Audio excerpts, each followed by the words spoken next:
Welcome to Global News on Signature TV. I am Barry Kumo Ado. In the headlines, Supreme Court affirms Monday Okpebholo as Edo governor. Nigeria's oversight institutions call for greater reforms in management of public fund. Canada says multilateralism and international law key to security in ASEAN meeting. And EU's von der Leyen survives Parliament confidence vote. Details in a moment.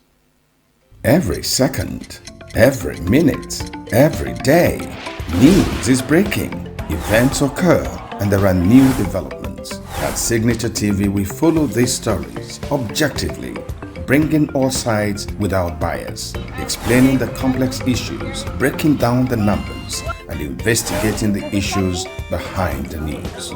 Anywhere and everywhere, near or far, wherever the news is, we will be there. Signature TV. News in your pocket. The Supreme Court of Nigeria on Thursday affirmed Senator Monday Okpebholo as a governor of Edo State, dismissing the appeal filed by the People's Democratic Party's governorship candidate, Asue Ighodalo.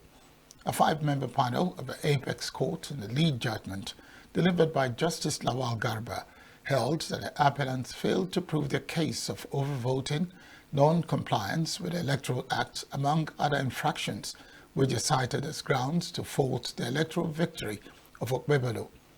The Apex Court held that the PDP candidate failed to prove non-compliance as he merely challenged the outcome of the election in 395 of the 4,519 polling units where elections were held, and that the 19 witnesses called at the tribunal stage did not help the case of the PDP in challenging the outcome of the election. The three-member panel of appeal court had, in a unanimous decision, dismissed Ighodalo's appeal, describing it as devoid of merit, after a three-member panel of the Edo State Governorship Election Petition Tribunal, chaired by Justice Wilfred Bochi, had also dismissed the petition. Edo State Governor Monday Okpebholo has hailed the Supreme Court judgment affirming him as duly elected, describing it as a landmark decision that marks the end of all legal challenges arising from the 2024 governorship election. In a statement issued on Thursday by his Chief Press Secretary Fred Itua, Okpebholo celebrated the ruling as not only a personal milestone but also a decisive moment for the entire state. Okpebholo expressed appreciation to the judiciary and the people of Edo State for their steadfast support throughout the legal battle, saying that the verdict is not merely a legal triumph, but a solemn reaffirmation of a sacred mandate freely given by the people of Edo State. He assured of his commitment to inclusive and impactful governance, while renewing his vow to lead with humility, compassion, and accountability, and to remain committed to the developmental blueprint of the administration. The governor extended an olive branch to his political opponents and urged collaboration across party lines. A governorship candidate of the People's Democratic Party in the September 2024 Edo State governorship election, Asue Ighodalo, has faulted the Supreme Court judgment affirming Monday Okpebholo as the governor of the state, saying the ruling does not amount to justice. In a statement on Thursday, Ighodalo described the election that brought Okpebholo to office as a coordinated and deliberate robbery and said he accepted the court's finality but disagreed with its outcome. He said he feels a deep sense of betrayal, not just by those who rigged the process, but by the very institutions who were trusted to protect democracy that turned round to trample the mandate of those who voted for competence, progress, and prosperity. Ighodalo, who came second in the poll, praised the efforts of his supporters and promised that the struggle for a better Edo would continue, advised those in the corridors of power at the moment, though undeserved, to lead with humility and govern with conscience. The Speaker of the House of Representatives, Tajuddin Abbas, has announced that the National Assembly is considering 109 constitutional amendment bills covering electoral, judicial, governance reforms, and issues of human rights. Speaking at the 2025 Open Week of the National Assembly, Abbas said some of the proposed amendments include a provision for 10% of legislative seats for women and 5% for persons with disabilities. He said the proposal also includes the conduct of all elections in one day, independent candidacy, and a dedicated electoral commission for local polls. Regarding constitutional reform, we are considering 109 amendment bills across various sectors, including electoral, judicial, legislative, and inclusive governance. 12 electoral reform bills address the scheduling of all general elections on a single day, establish independent candidacy, and create a dedicated commission for local government elections. Judicial reforms encompass 21 bills designed to streamline appellate processes and strengthen judicial independence. A central feature of our inclusive governance proposals is the introduction of constitutionally guaranteed reserved seats for women and persons with disabilities. Under the draft amendment, 10% of seats in both the Senate and the House of Representatives will be set aside for women. Senate President Godswill Akpabio pledged to fast-track over 160 House-passed bills pending Senate concurrence following a House protest over delays. Commended the Open Week initiative as a platform to educate citizens on the role of legislators. Mr. Speaker, why are we sitting today? We are sitting today because last week you sent a clear message to us that there was need for us to undertake concurrence of most of the bills of the House of Representatives. So let me start by reporting to you, Mr. Speaker, that last week we passed 6 of your bills. And today, even if it takes us till 6 p.m., we are going to finish with 4. And then tomorrow we will continue. We want to surprise you. We want to surprise you. Just to let you know that we do not joke with you, and the chamber reciprocity must always be upheld. So I think that is the first message for those of you who may not have known. I think this open week, the Open Week, is a major innovation into parliamentary practices. And I must say that we are very proud that the House of Representatives is taking the lead, and of course the Senate will follow. I think that's how it should be. Then after that, we will now consider joining it together and coming together to do it together on a yearly basis. Femi Gbajabiamila, Chief of Staff to the President and former Speaker, blamed public misconceptions about lawmakers on a weak local government system, urging reforms for financial autonomy at the grassroots. The legislature is the defining component of state structure that separates democracies from all other forms of government. Every nation in the world, whether a monarchy, an autocracy, or a military junta, will as a matter of necessity operate an executive and a judiciary. A democratic legislature exists to unite the people with the government by empowering a sovereign parliament to enact laws for the good governance of the nation, to oversee the nation's finances, and to provide an arena for public participation in the policy development process. Consequently, everything that we do in the legislature is about maintaining the connection to the people on whose behalf we serve. When legislators debate a bill or motion in the chambers, we do so not as individuals expressing an opinion, but as representatives ensuring that the voices of our constituents are heard in the national arena and that their concerns and interests are factored into the legislative process and policy outcomes. Former Speaker Yakubu Dogara called for greater accountability in the House, while the Minister of Women Affairs, represented by Dr. Sabi Bashir, praised the push for women's reserved seats. And one of the work of Parliament is to hold others to account, especially the executive. But by throwing your doors open, you are saying, we want to be accountable. We want to account first, hold us to account before we hold other arms of government to account. I believe it is only leaders or the leadership that is committed to integrity that would do this.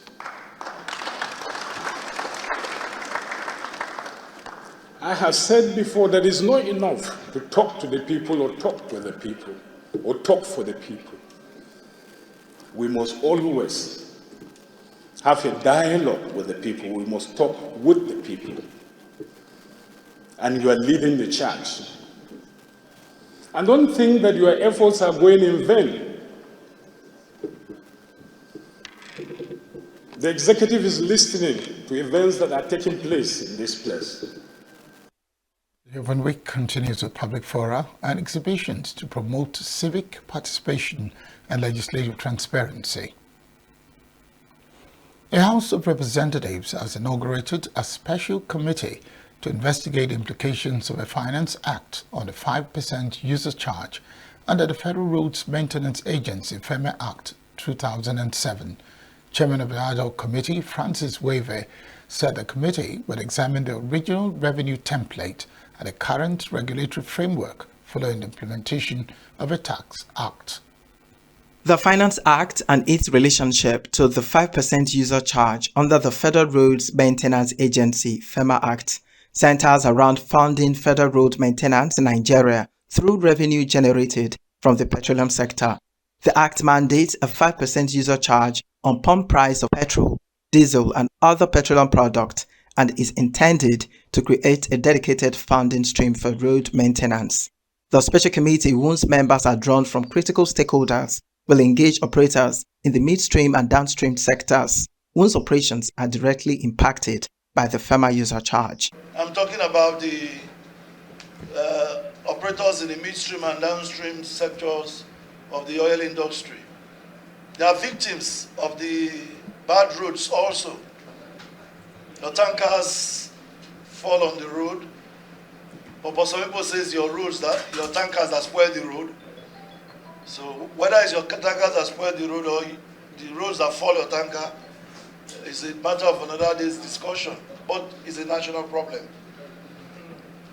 The situation is so bad that even when these things happen, you have no compensation, no insurance, nothing to fall back on. So the nation is losing in every way. This situation cannot continue like that. We've got to change it for our country. We've got to change the narrative for our country.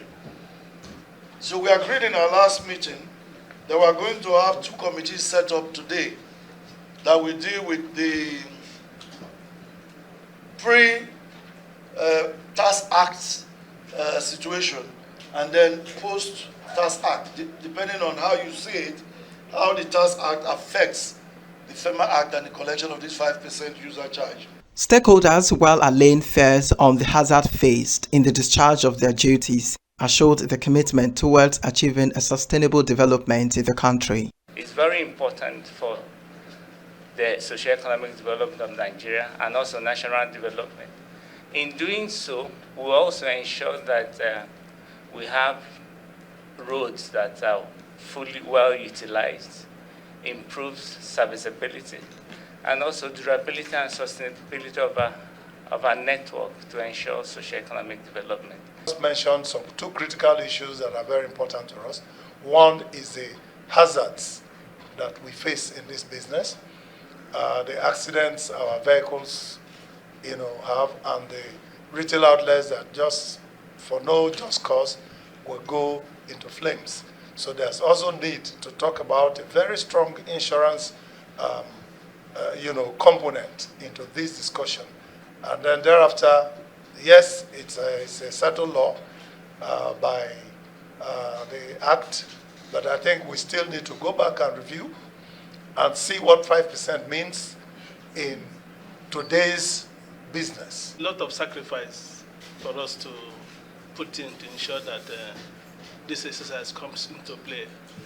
And it's a real privilege that of all Nigerians, you are invited to be part of this noble exercise. So I want to implore all of us to put our best to ensure that this committee comes up flying with reasonable decisions that will see Nigeria moving forward. The committee made it clear that the intention is not to increase the pump price of fuel, but just to take 5% from the existing price to maintain roads for Nigerians. They die on the road when there's fire accident, and nobody pays anything for the hazard they go through.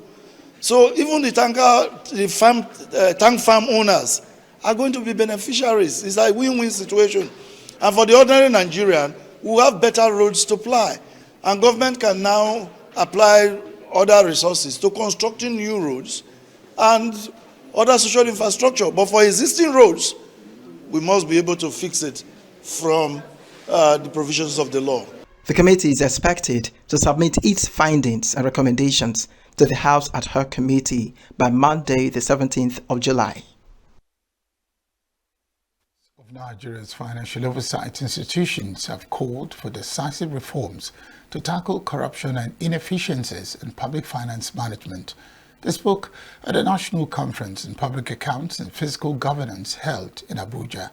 Chairman of Economic and Financial Crimes Commission, EFCC, Ola Olukoyede, represented by Director of Public Affairs, Wilson Uwujarin, decried the lack of transparency in Nigeria's financial reporting, especially in the oil and gas sector. It called for digital budget tracking, public access to expenditure data, and integrity testing for public officials. Deepening fiscal transparency and sustainable development demands the following. First, public account committees must go beyond annual reviews to an oversight to proactively look at issues that demands proper attention and also take punitive measures against agencies of government that violate extant rules and regulations in terms of public accounting and reporting. It's generally just down there. I could listen to some of the issues that arise when these committees oversight NGA, and I believe the take-home from this engagement is to ensure that we don't do the wrong thing. Also, digital tracking of budget and projects must become the norm. Citizens should be able to see in real time what is spent and where. Also, procurement and payroll loopholes must be closed with robust automation and citizen participation.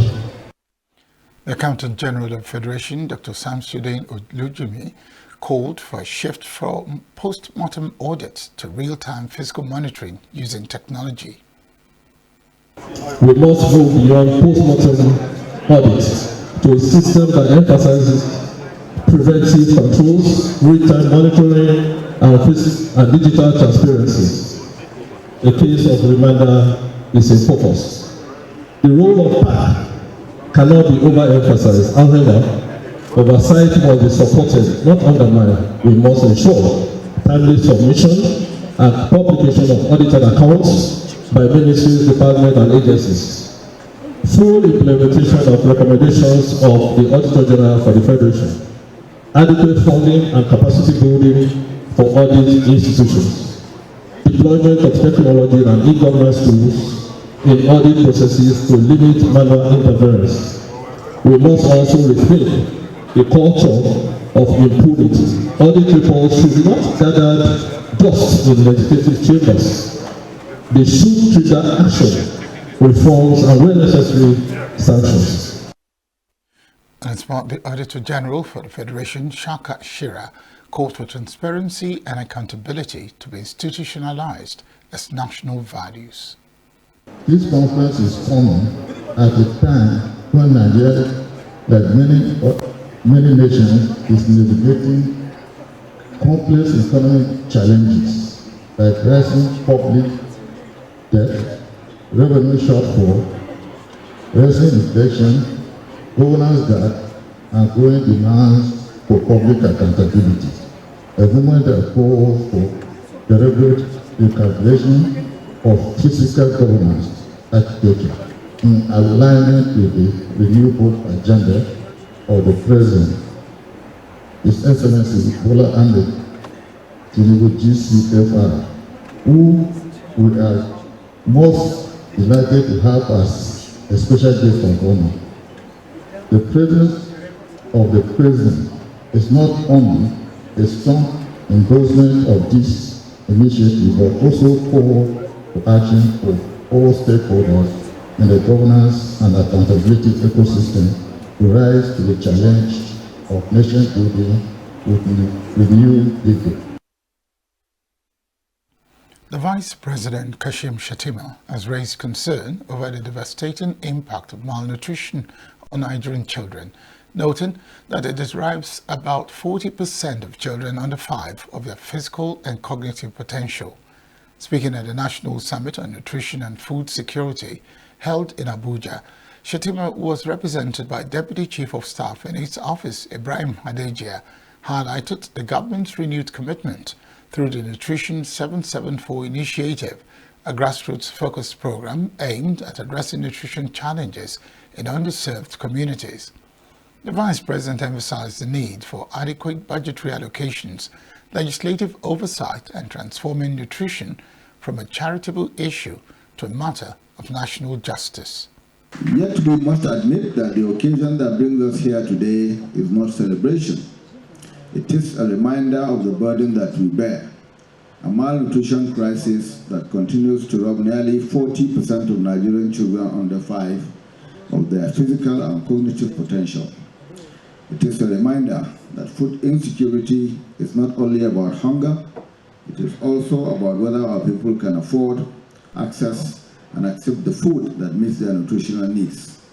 It is about the economy, it is about education, it is about the very building blocks of human capital that this nation so urgently needs at this time of its development.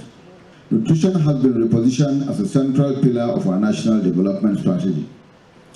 At the heart of this strategy lies the Nutrition 774 initiative, our flagship grassroots framework designed not for elegance on paper, but for impact in the most forgotten corners of our nation.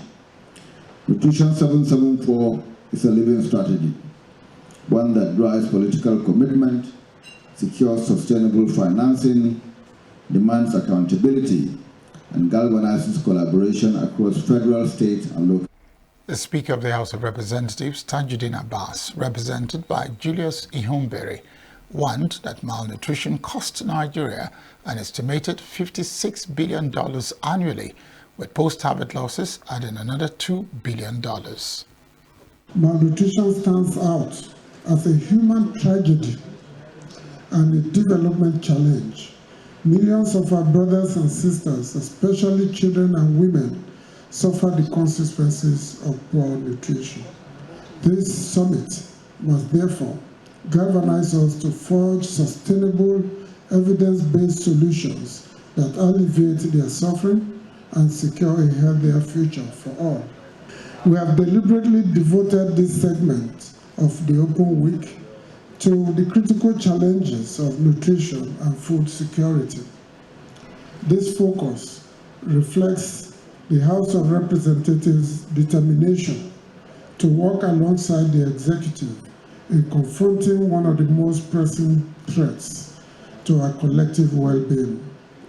Established in November 2023, the Committee on Nutrition and Food Security responded to escalating concerns about hunger, malnutrition, and inadequate access to healthy food.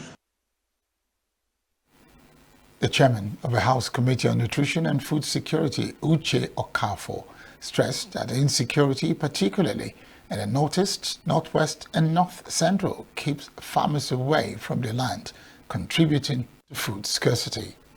What the government needs to focus on is to provide security in the farmlands. Very simple. The major challenge that we have, what is making food look scarce, is because the farmers in the far northeast, northwest, and north central are not safe in the farmlands.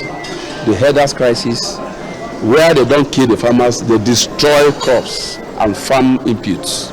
So the first thing government needs to do, and of course I know that efforts are also being put in place, is to make sure that Nigeria is safe. particularly including but not limited to where we know that the food that we eat in this country are produced. Northeast, northwest, north central, and southeast also is not excluded. I saw some clips of videos where cows entered into farmlands in Enugu State and Anambra State, eating up people's crops and all that. So the immediate thing the government needs to do right now, which is the responsibility of the federal government, is to make sure that Nigeria is safer than we were yesterday. Nigeria's First Lady Oluremi Tinubu has emphasized the importance of women's inclusion in governance, saying it reflects competence and diversity and not charity. Mrs. Tinubu was represented by the chairperson of the House Committee on Women Affairs, Kafilat Obara, made the remarks during a National Assembly Open Week session on a bill proposing reserved seats for women.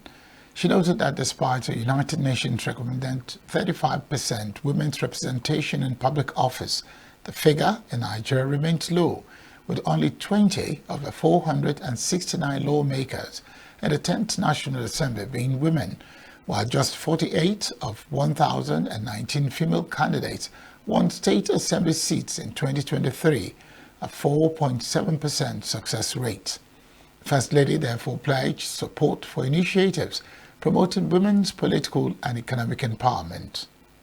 As we reflect on Nigeria's democratic journey, we must be honest about where we are and where we bold to be and where we need to go. The truth is that women remain significantly underrepresented in all levels of governance, despite making up nearly half of the population.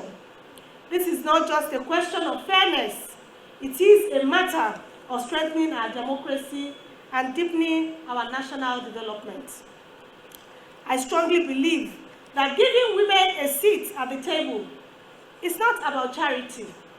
It is about recognizing competence, diversity of experience, and the unique perspectives women bring to leadership. Stakeholders, including civil society groups and political leaders, called for urgent action to improve representation, while development partners express hope that with sustained advocacy, the amendment will pass and lead to a more inclusive democracy. The Special Seats Bill is not a favor to women. It is a national necessity. It is a constitutional corrective long overdue to ensure democracy works for all citizens.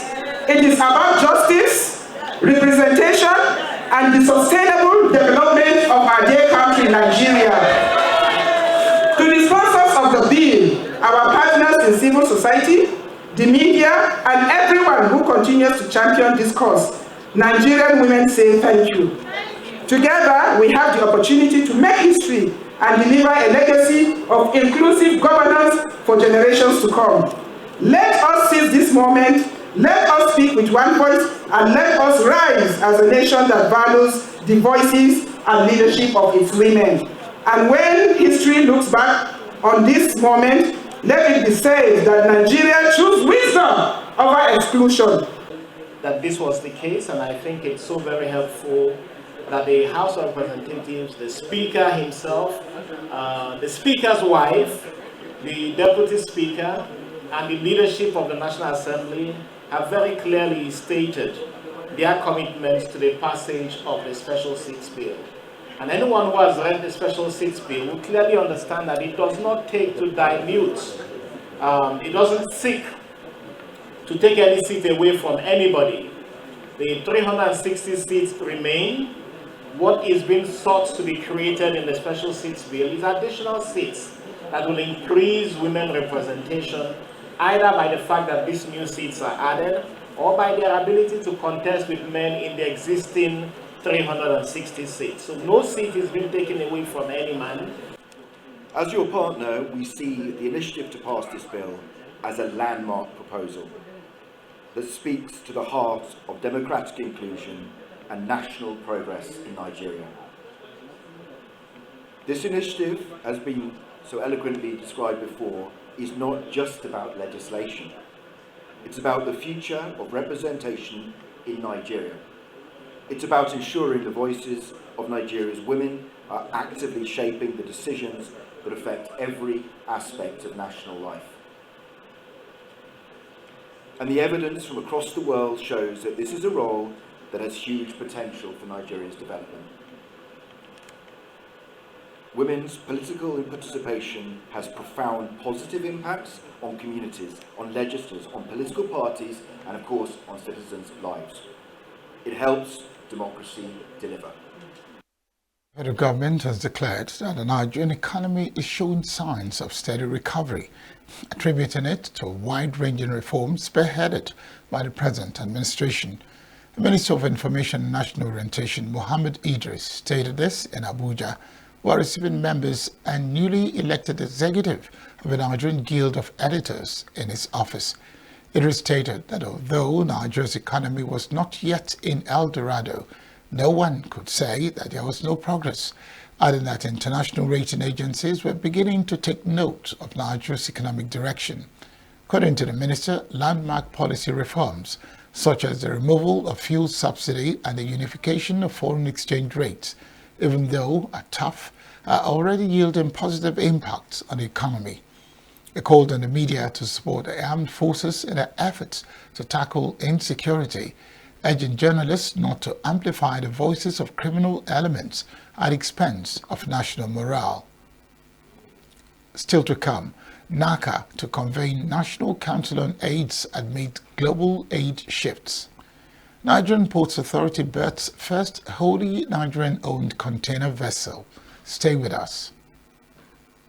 Every second, every minute, every day, news is breaking, events occur, and there are new developments. At Signature TV, we follow these stories objectively, bringing all sides without bias, explaining the complex issues, breaking down the numbers, and investigating the issues behind the news. Anywhere and everywhere, near or far, wherever the news is, we will be there. Signature TV. News in your pocket. Nigeria is set to become the first African country to host a UNESCO-backed media and information literacy center. The Minister of Information and National Orientation, Mohammed Idris, made this known during a meeting with members of the Nigerian Guild of Editors in Abuja, in which he affirmed the commitment of the present administration to press freedom and open collaboration with the media. Correspondent Chimezie Nzedima has the details. The Minister of Information and National Orientation, Mohammed Idris, says the federal government is committed to press freedom and that the administration of President Bola Ahmed Tinubu remains open, liberal and supportive of media operations in Nigeria. Idris made the remarks at a meeting with members of the Nigerian Guild of Editors in Abuja, where he emphasized the crucial role of the media in nation building and reiterated that the Tinubu-led administration is media-friendly. I want to assure you that this government is media-friendly and it will continue to be so. Don't use isolated incidences to say that there is any particular intention on the part of government to gag the press. I'm not aware of it. The president, I'm sure, is not aware of that.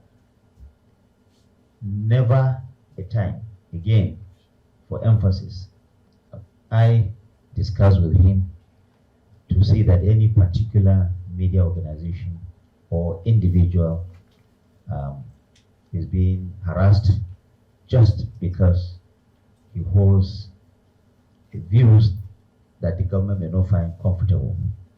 I want to put that on record. It is absolutely important for all of us in exercising our role, in holding government and leaders to account. We need to know that we have to do that with utmost responsibility. The minister described the media as a vital pillar in building a just and inclusive society, stressing that the government recognizes journalists as key partners in democratic development. In a significant development, the minister also disclosed that Nigeria is set to become the first country in Africa to host a UNESCO-backed media and information literacy center. According to him, the country has successfully passed multiple stages of accreditation process and is currently in the final phase. The formal accreditation is expected to take place in October 2025. As a ministry, I'm being reminded that there is a modest effort that we are also making about media and information literacy. It is championed by the United Nations Educational, Scientific and Cultural Organization, UNESCO. They made a proposal to make Nigeria the hosting country for the first of its kind Media and Information Literacy Center. And I'm happy to tell you that so far we have passed all the hurdles. I have been to UNESCO headquarters about 3 times myself to engage together with the desk officers here.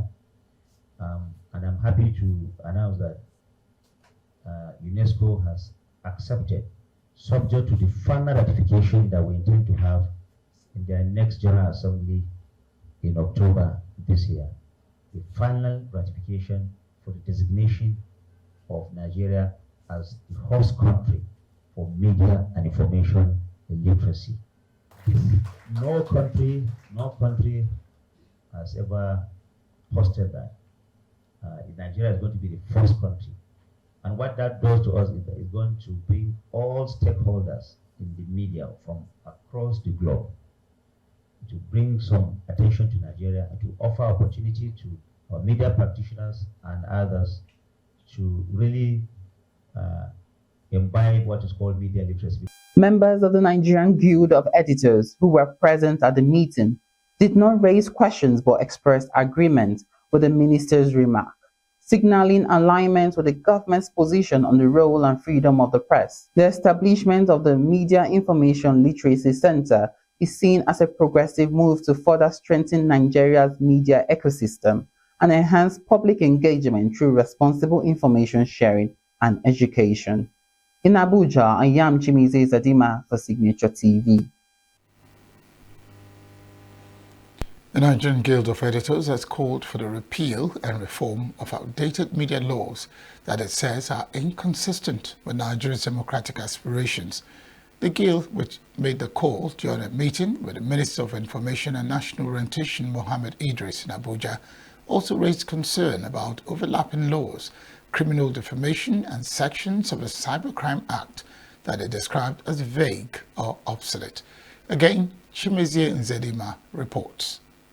The Nigerian Guild of Editors listed several legal provisions it says are outdated and which no longer align with the constitutional guarantees of freedom of expression. One of the laws is the sedition provision in Section 50, subsections 1 and 2 of the Criminal Code. Although a part of the section has been nullified by the courts, the Guild insists that the remaining part should be formally removed from Nigeria's statute books. Sedition law, by virtue of Section 50, Subsection 1 and Section 51, Subsection 1 and 2 of the Criminal Code has been nullified by the Court of Appeal in 1982 in the case of Atom 1 for the state. Despite the fact that it has been nullified, but we still believe that there is need for that particular section to be formally repealed. The Guild also raised concerns over the continued existence of criminal defamation in Nigerian law. They noted that defamation is already addressed under civil law and argued that criminalizing it poses a threat to freedom of expression. Citing past court rulings, the Guild stressed that public officers must tolerate strong criticism from citizens. In addition, the editors pointed to overlapping provisions between the Penal Code and the Criminal Code.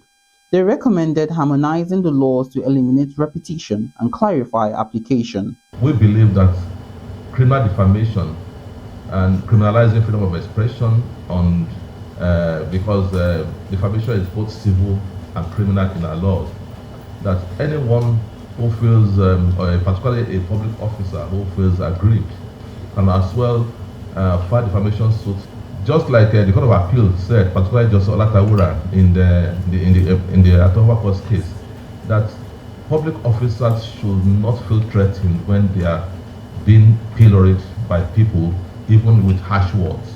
And that same case on law falls with the defamation law. So we have recommended too that the criminal defamation law should be expunged from our law. The Cybercrime Act also came under review. The Guild specifically mentioned Section 24, subsections 1A and B, describing them as vague. Section 24(1) of the Cybercrime Act 2015 reads, "A person who knowingly or intentionally sends a message or other matter by means of computer system or network that A. is pornographic or B. he knows to be false for the purpose of causing a breakdown of law and order, posing a threat to life or causing such message to be sent, commits an offense." They stated that the term cyberbullying is no longer defined in law and that continued arrests based on these are without legal backing. They also noted that some parts of the section duplicate provisions already covered by other laws, such as the Obscene Publications Act. The editors further reviewed the Broadcasting Act, citing concerns over the powers of the National Broadcasting Commission. They referenced a court case between the Media Rights Agenda and the NBC, noting the need to ensure broadcasters receive fair hearing before sanctions are applied. The cyber crimes law, which has now, particularly say 24, which has now become so abused over time. That's the section that we feel quite offensive is that section 24, which had been amended partially, but subsection B of that cyber crimes law too is so vague, and there's not like cyberbullying any longer. So all these arrests on cyberbullying is illegal. So we now believe that section 24, subsection 1A and B should be repealed. In his response, the Minister of Information and National Orientation, Mohammed Idris, acknowledged the issue raised. He said it is not solely within his office to adopt all recommendations, but noted that consultations are ongoing among relevant agencies. And I assure you that much as you are doing your own by engaging other offices, I will engage with the Office of the Attorney General myself. I will also engage with government at the highest level and discuss this matter. And I also encourage you to discuss also with the National Assembly, because ultimately the issues of laws are issues that only the National Assembly can actually deal with. I won't sit down here to say all your recommendations have been accepted, because it's not within my power to do that. But what I can tell you is that I will certainly work with this report and make sure that it gets the attention that it requires. The meeting ended with both parties agreeing on the need for continuous dialogue. The editors are expected to follow up with legislative advocacy, while the ministry works with other arms of government to review the laws under consideration. In Abuja, I am Chimize Zedima for Signature TV.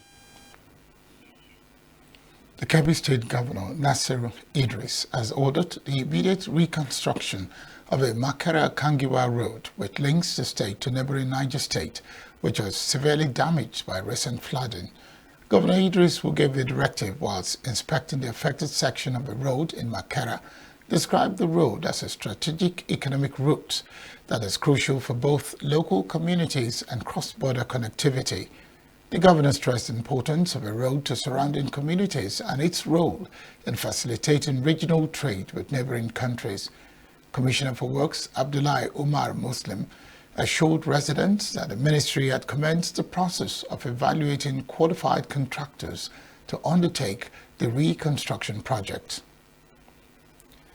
The National Agency for the Control of AIDS, NACA, has announced plans to convene the 7th National Council on AIDS, which will focus on Nigeria's HIV response in the context of evolving global AIDS dynamics. Statement signed by the chairman of the planning committee, Dr. Daniel Ndukwe, on Thursday said the event to be held in Lagos with support from a Lagos State Agency for the Control of AIDS as a theme, advancing national HIV sustainability agenda and a changing global policy on AIDS. Ndukwe said the meeting is designed to bring together representatives from government ministries, civil society, development partners, and affected communities with discussions focusing on ensuring the long-term sustainability of HIV prevention, care, and treatment programs nationwide. The Director General of NACA and Chairman of the Council, Dr. Temitope Lowry, highlighted the importance of sustaining HIV response efforts in the face of shifting donor priorities, said that Nigeria must take bold steps to ensure that HIV prevention, treatment, and support remain accessible and resilient.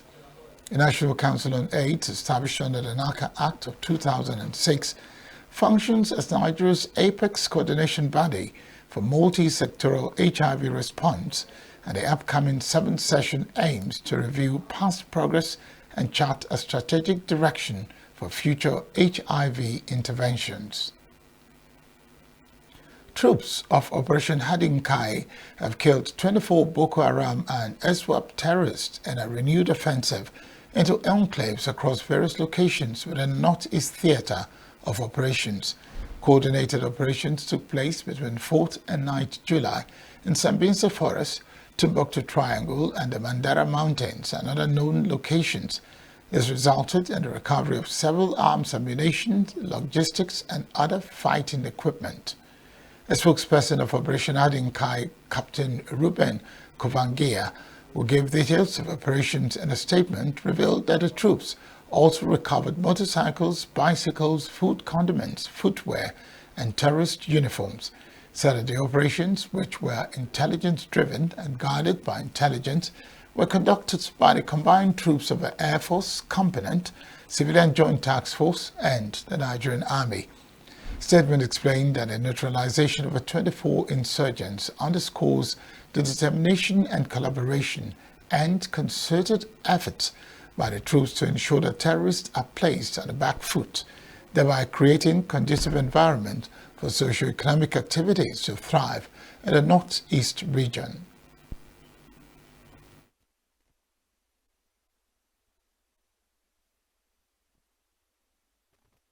The International Monetary Fund has pledged continued support for the Federal Inland Revenue Service, FIRS, and its ongoing reform. The pledge was made by Paulo Paz, a senior economist at the Fiscal Affairs Department of the IMF, during the opening session of the IMF-supported headquarters mission at the Revenue House in Abuja. The purpose of the mission was to identify areas where the IMF could deepen its assistance to FIRS, particularly in addressing challenges that may emerge from the implementation of recently enacted tax laws. Paz noted that the IMF acknowledges the valuable work being carried out by the FIRS under the leadership of its chairman, Zach Adedeji. Receiving the IMF team, the FIRS boss, represented by its Chief of Staff Tayo Kolesho, expressed appreciation for the fund's consistent partnership with the agency, specifically praised the IMF's support in areas such as portfolio management and implementation of compliance programs. The coordinating director of the Corporate Services Group, Bolaji Akintola, described the IMF as a critical stakeholder in FIRS reform journey aimed at strengthening domestic revenue mobilization. The Nigerian Ports Authority, NPA, has deployed its state-of-the-art marine craft to berth the first wholly Nigerian-owned container vessel.